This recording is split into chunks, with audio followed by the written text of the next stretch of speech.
Monsieur Stroman, Monsieur Catin, il n'est pas défendu. Le 2356, la parole est à Monsieur Aurélien Taché. Merci, Monsieur le Président. Alors, bonjour mes chers collègues, Monsieur le Ministre. Donc l'amendement que je vous propose d'étudier maintenant, c'est la création d'un crédit d'impôt pour les Français qui hébergent des réfugiés à hauteur de 1 500 € par an et donc de 5 € par nuit. C'est un amendement que j'avais proposé en commission et puis que j'avais retiré pour le retravailler sur deux aspects. D'abord, exclure les demandeurs d'asile qui n'ont pas encore été protégés par la France de ce dispositif, parce qu'il faut favoriser l'intégration de ceux à qui la France a accordé sa protection. Et puis ensuite, je le limite donc même à ceux qui ont été protégés depuis moins d'1 an.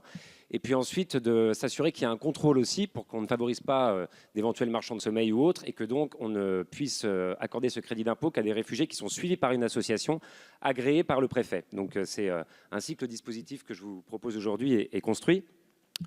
Je crois que c'est extrêmement important de rappeler à quel point l'intégration est un enjeu absolument prioritaire pour cette majorité, et le PLF en est vraiment un exemple. Aucun budget n'avait été aussi important des années passées pour l'augmentation des heures de français qu'on propose aux étrangers que la France accueille, pour doubler aussi les heures de formation civique qui leur seront proposées, pour faire en sorte que l'insertion professionnelle des réfugiés qui sont protégés par la France soit effective. Mais aussi indispensable que soient tous ces outils, je crois vraiment qu'on ne réussira l'intégration, on ne réussira pas plutôt l'intégration si les Français et les réfugiés ne se connaissent pas. L'ancien ministre de l'Intérieur, Gérard Collomb, à son départ, s'est inquiété du fait que dans certains quartiers, les Français vivent côte à côte, et il a même dit que si ça continuait, ils finiraient par vivre face à face. Eh bien, moi, je propose qu'on puisse se donner les moyens dès le départ de vivre ensemble.